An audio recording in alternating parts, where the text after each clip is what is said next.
Welcome to the Banker Lamp. Please enjoy the video. You start with two essentials: admin rights and the exact account name. Open an elevated command prompt now, type CMD, right-click, run as administrator. Once open, run NetUser to list local accounts and verify the username you will change. This is critical because mistyping targets another account.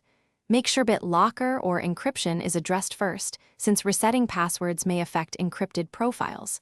With the username confirmed, you are ready to run the reset command in the next step.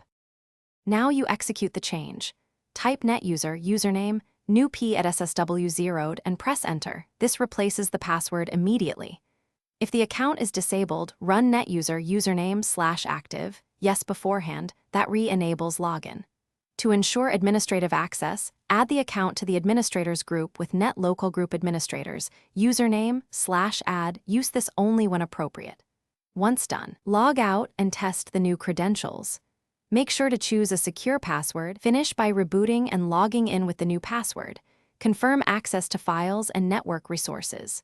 If the user profile fails to load, check the user profile service and NTFS permissions on C/users/username, because resetting a password does not repair profile corruption.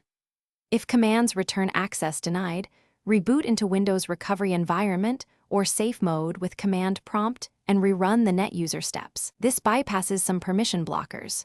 Remember, if disk encryption was enabled,